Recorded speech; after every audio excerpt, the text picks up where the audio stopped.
வணக்கம். இப்போ நம்ம பார்க்கக்கூடிய இந்த வீடியோ என்ன அப்படின்னு பார்த்தீங்கன்னாக்கா, முழுக்க முழுக்க ஆண்களுக்கு உண்டான விஷயம். இது கிட்டத்தட்ட என்ன அப்படின்னு பார்த்தீங்கன்னாக்கா, ஒரு பெரிய மறைமுகமான ஒரு பிரச்சனை. அதாவது ஆண்கள் ஒரு பீரியடுக்கு அப்புறம் தன்னுடைய முன் தோல் விரிய மாட்டேங்குது அப்படின்னு சொல்லி பல பேர் பல விஷயங்கள்ல மெசேஜஸ் அனுப்புறீங்க. இதுக்காக நம்ம 2 வருஷத்துக்கு முன்னாடியே ஒரு வீடியோ போட்டிருந்தோம். அது நிறைய பேர் ஃபாலோ பண்ணி எனக்கு சரியாயிருச்சு, நல்லபடியாக இருக்குது, நிறையா விஷயங்கள் மெசேஜஸ் கொடுத்துருக்கீங்க. இன்னும் ஒரு சில பேர் அதை முழுமையாக புரிஞ்சுக்காம தவறுதலான ஒரு செயல்பாட்டில் அந்த மாதிரி பண்ணுறாங்க. அதாவது நம்ம சொல்லியிருக்கக்கூடிய விஷயம் என்ன அப்படின்னு பார்த்தீங்கன்னாக்கா, ஸ்டெப் பை ஸ்டெப்பாக போங்க, இதுதான் உங்களுக்கு எந்த ஒரு குறையும் இல்லாமல் நீங்கள் அதை முழுமை அடைய முடியும் அப்படின்னு சொல்லியிருப்போம். ஆனால் இவங்க பண்ணக்கூடிய விஷயம் என்னன்னு பார்த்தீங்கன்னாக்கா, பல நாள் செய்யக்கூடிய ஒரு விஷயத்த ஒரே நாளில் பண்ணிட்டு அதனால் பல வேதனைகளோடு இருக்காங்க. உங்களுக்காக தான் இந்த மறுபதிவும். இப்போ ஒரு பீரியட் தன்னுடைய முன் மொட்டு முழுமையாக விரியாமல் லேசாக வாய் சின்னதாக திறந்துருக்கு, கொஞ்சம்தான் திறந்துருக்கு, வெளியிலே வரமாட்டேங்குது. இதனால எனக்கு விரைப்பு வரும்போது வலி ஏற்படுது, விரைப்பே வரமாட்டேங்குது, வலி வந்தோடனே விரைப்பு குறைஞ்சிருது அப்படின்னு சொல்லி பல பேர் மெசேஜஸ் அனுப்புறீங்க. ஆனால் நம்ம செய்யக்கூடிய இந்த விஷயங்கள் என்ன அப்படின்னு பார்த்தீங்கன்னாக்கா, ஒரு பெரிய லெவலில் போய் அதுக்காக ஒரு சின்ன சர்ஜரி பண்ணுற மாதிரி அளவுக்கு போகாமல் நம்ம வீட்டிலையே இருந்தபடி சின்ன சின்ன ஒரு மூமெண்ட்லேயே அதை சரி பண்ணலாம் அப்படின்னு சொல்லி தான் நம்ம இந்த வீடியோவும் போட்டிருப்போம். ஆனால் அதையும் சரியாக கவனிக்காமல் சொல்லியிருக்கக்கூடிய விஷயத்த பார்க்காம என்ன பண்ணிடுறாங்க, ஜம்ப் பண்ணி பார்த்துட்டு நம்ம சொல்லக்கூடிய அந்த விஷயத்த 1-2 மட்டும் புரிஞ்சுக்கிட்டு தவறுதலான செயல்பாடில் போய் தப்பான விஷயங்களை போயிட்டு இவங்க என்ன செஞ்சிடறாங்க, எனக்கு வீங்கிருச்சு, பலூன் மாதிரி ஆயிருச்சு அப்படின்னு சொல்லி சொல்கிறீங்க. ஒரு விஷயம் புரிஞ்சுக்கோங்க, 20 வருஷம் 15 வருஷம் 18 வருஷம் இந்த தோலானது உள்ள இருக்கக்கூடிய அந்த லிங்கத்தோட சேர்ந்தே இருக்கும். நம்ம என்ன செய்யறோம்னாக்கா, உதாரணத்துக்கு இதுதான் தண்டை அப்படின்னாக்கா, மேலே தோல் ஒட்டியே இருக்கும்.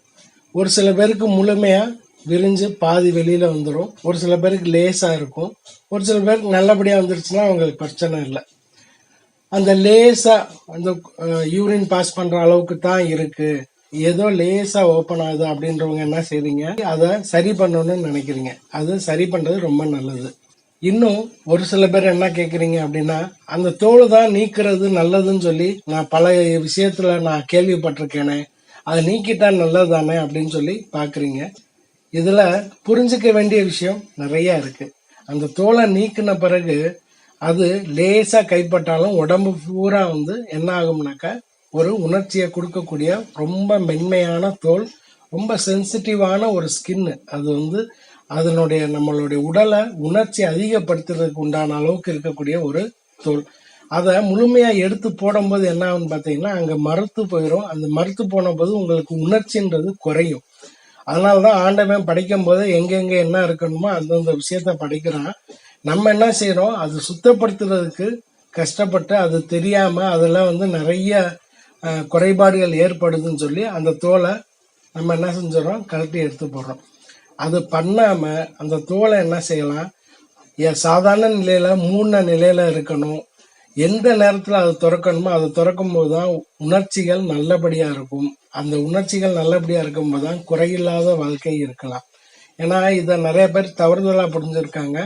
இந்த தோலை தான் எடுத்து போட சொல்லி தானே பல விஷயங்கள் நான் பார்க்குறேன் பேசுறேன்னு சொல்றீங்க. தோல் எடுத்துட்டீங்கன்னா அந்த தோல் நீங்க வேணா ட்ரை பண்ணி பாருங்க. மேலே உள்ள அந்த தோல் முன்னாடி லேசா இழுத்துட்டு உள்ள இருக்கக்கூடிய அந்த மிருதுவான தோல் மேல நீங்க உங்க விரல் பட்டீங்கன்னா உடல் முழுவதும் ஒரு பல புத்துணர்ச்சியோட உணர்வோட மாறுவீங்க. அதை தோலை தூக்கி போட்ட பிறகு அந்த தோலை கட் பண்ணி எடுத்த பிறகு பார்த்தீங்கன்னாக்கா உங்களுக்கு என்ன ஆகாது, எந்த ஒரு உணர்வும் நாள்பட அது என்ன ஆயிரும்னாக்கா மறுத்து போய் உணர்ச்சியே இல்லாம போயிடும். அப்புறம் என்ன சொல்றீங்க, எனக்கு உணர்ச்சியே இல்லை. நான் நிறைய யோசனை பண்ணி நிறைய விஷயங்கள் பார்த்தா தான் என்னுடைய உணர்ச்சிகள் வருது. முன்னாடிலாம் அங்கே லேசாக கைப்பட்டு விரல் பட்டாலே உணர்ச்சி வந்து உடனே எனக்கு தேவையான விஷயம் எல்லாமே கிடைச்சிச்சு. இப்போ இல்லை அப்படின்னு சொல்றதுக்கு காரணம் அதுதான். அதுக்கு பதிலாக நம்ம என்ன செய்யணும், அந்த தோலை கட் பண்ணி எடுக்கிறதுக்கு பதிலாக நம்ம ஏற்கனவே சொன்ன மாதிரி இப்போ தோல் நிறைய பேருக்கு வந்து லேசாக ஓப்பன் ஆகுறது, கண்ணு மட்டும் தெரிகிறது, சுத்தமாக ஓப்பன் ஆகாமல் இருக்கிறவங்க என்ன செய்யணும், இன்னொரு முறை நான் சொல்லிடுறேன். ஏற்கனவே போட்ட வீடியோவில் பார்த்துட்டு 70% பேர் வந்து எனக்கு சரியாயிடுச்சு, நான் இப்போ ரொம்ப நல்லா இருக்கேன்னு சொல்லியிருக்கீங்க. 30% பேர் என்ன சொல்லியிருக்கீங்க தெரியுமா, நீங்கள் சொல்கிற மாதிரி நான் ட்ரை பண்ணேன், எனக்கு இப்போ வந்து பலூன் மாதிரி வீங்கிருச்சு, எரியுது, ரொம்ப வந்து வலிக்குதுன்றீங்க. 3 மாதம் ஒரு செயல்பாடை சின்ன சின்ன மாற்றத்தோட கொடுத்து 3 மாதம் சரி பண்ண சொன்ன ஒரு விஷயத்த 3 நிமிஷத்துல பிச்சு எடுத்துடுறீங்க. 20 வருஷம், குறைஞ்சது 20 வருஷம், 21 வருஷம், 25 வருஷம், 30 வயசு வரை அதை தோல் ஒட்டி இருந்த தோலை ஒரே நாளா பிச்சு பின்னாடி தள்ளி விட்டுட்டு இப்ப எனக்கு பின்னாடி வந்துருச்சு, ஆனா அந்த பின்னாடி தள்ளி வந்த அந்த தோலானது வீங்கி பலூன் மாதிரி வீங்கி போச்சு, வலிக்குது, எரியுது, என்னால முடியல, நகரவே முடியல, காலே கீழே வைக்க முடியல, துணி பட்டாலே அவ்வளோ வலி இருக்கு அப்படின்றீங்க. ஒரு விஷயம் புரிஞ்சுக்கோங்க, இது என்ன செய்யணும் அப்படின்னா, நல்லா நிறைய தேங்காய் எண்ணெயை ஊற்றி கொஞ்சம் கொஞ்சமா அந்த தோலை பின் அகட்டணும். ஒரு நாளைக்கு 2 நிமிஷம், ஒரு நாளைக்கு 4 வேளை 2 நிமிஷம்.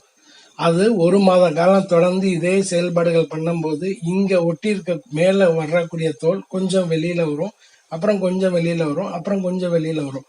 இப்ப இந்த பகுதி தான் லிங்கம்னு வச்சுக்கோங்க. இது தண்டு அப்படின்னா இந்த பகுதி லிங்கம்னா ஒரு சில பேருக்கு லேசா தான் திறந்து இருக்கும். அப்ப நம்ம என்ன செய்யறோம், நிறைய எண்ணெய் உபயோகப்படுத்தி அந்த தோலை கொஞ்சம் பின்னாடி கொஞ்சம் பின்னாடின்னு ஒவ்வொரு நாளாக முயற்சி பண்றோம். ஒவ்வொரு நாளாக முயற்சி பண்ணி 1 மாத கால அளவுல இந்த அளவுக்கு தோல் ஒட்டி இருக்கக்கூடிய தோல் இங்க வந்துடும். அப்ப என்ன ஆகும்னாக்கா கொஞ்சம் கொஞ்சமா அதனுடைய தோல் எக்ஸ்பேண்ட் ஆகும், அதாவது லூஸ் ஆகுது. லூஸ் ஆகி வலி இல்லாம, எரிச்சல் இல்லாம, எந்த வேதனையும் இல்லாம அந்த தோல் ஒட்டின்ற தோல் கொஞ்சம் விரிவடையுது. இன்னும் கொஞ்ச நாள், இன்னும் 1 மாசம் 2 மாசம் அப்படி கொஞ்சம் கொஞ்சமா நம்ம செயல்படும் போது முழுமையா அந்த தோல் முழுமையா என்ன ஆயிரும், இந்த லிங்க பகுதியை வெளியே தள்ளிட்டு அந்த தோல் பின்னோக்கி போகும். பின்னோக்கி போன பிறகு எப்பயுமே செயல்படும் போதுதான் தோல் பின்னோக்கி போகணும். சாதாரண நிலையில முன்னாடி முழுமையா கவர் ஆகணும். அப்படி கவர் ஆகலைன்னா நான் ஏற்கனவே சொன்ன மாதிரி எனக்கு ஆரம்பத்துல இந்த உணர்வும் உணர்ச்சியும் இல்லை அப்படின்னா கண்டிப்பா உங்களுக்கு கிடைக்காது. அப்ப நீங்க இந்த வீடியோல புரிஞ்சுக்க வேண்டிய விஷயம் என்ன அப்படின்னாக்கா, ஒரு செயல்பாடு நம்ம பண்ண சொல்றோம் அப்படின்னா அது எப்படி சொல்றாங்க, முழுமையா என்ன சொல்றாங்கன்னு கேட்காம இவரை வந்து எண்ணெயை போட்டு பின்னாடி இழுத்து விட சொன்னாருன்னு சொல்லி 20 வருஷமா ஒட்டியிருந்த ஒரு தோலை ஒரே நிமிஷத்துல பிடிச்சி இழுத்து பின்னாடி இழுத்துட்டு என்ன பண்றீங்க, அப்புறம் வேதனையா இருக்கு, வலிக்குது, 10 நாள் நான் ரொம்ப கஷ்டப்பட்டேன் அப்படின்றீங்க. இந்த மாதிரி பண்ணாதீங்க. தயவு பண்ணி இதுக்காக ஒரு மருத்துவரை போய் பார்த்து அதுக்கு உண்டான நிறைய செலவுகள் பண்ணி கஷ்டப்பட்டு நீங்க அதை வந்து செயல்படுறதுக்கு பதிலாக சின்ன சின்ன ரெமடியிலேயே நம்ம இதை சரி பண்ணி சந்தோஷமா இருக்கலாம், பிரச்சனை இல்லாம இருக்கலாம்னு சொல்லிதான் உங்களுக்கு நான் இந்த மாதிரி விஷயங்கள சொல்றேன். நீங்க என்ன பண்றீங்க, அதை சரியா கேட்காம ஒரே நாள்ல வந்து பிடிச்சு இழுத்துட்டு எனக்கு வலிக்குது, வேதனையா இருக்குன்னா ஒண்ணுமே பண்ண முடியாது. அது பயப்படணும்னு அவசியம் இல்லை. 10 நாள்ல என்ன ஆயிரும், கொஞ்சம் கொஞ்சமா அந்த புண்ணு காஞ்சி பழைய நிலைமைக்கு வந்துடும். இருந்தாலும் அந்த 10 நாள் நீங்க படக்கூடிய வேதனையானது கஷ்டம் இல்லையா? ஒரு விஷயத்த புரிஞ்சுக்கிட்டீங்கன்னா வேதனை இல்லாம நிம்மதியா இருக்கலாம். நான் ஏற்கனவே சொன்ன மாதிரி அந்த தோல் உள் தோல் ஒட்டி இருக்கு அப்படின்னா நிறைய எண்ணெய் போட்டு கொஞ்சம் முன்னாடி பின்னாடி லேசா ஒவ்வொரு புள்ளியா நீங்க நகட்டி நகட்டி கொண்டு வந்தீங்கன்னா முழுமையா அந்த முன்னாடி இருக்கக்கூடிய லிங்கம் வெளியில வந்துடும். வெளியில வந்துருச்சுன்னா உங்களுக்கு எந்த குறையும் இல்லாம நீங்க தாம்பத்தியத்துல ஈடுபடும் போது நிம்மதியான ஒரு வாழ்க்கையை அடையலாம். நீங்க இந்த வீடியோ கண்டிப்பா உங்களுக்கு நிறைய பேருக்கு புரிஞ்சிருக்கும்னு நினைக்கிறேன்.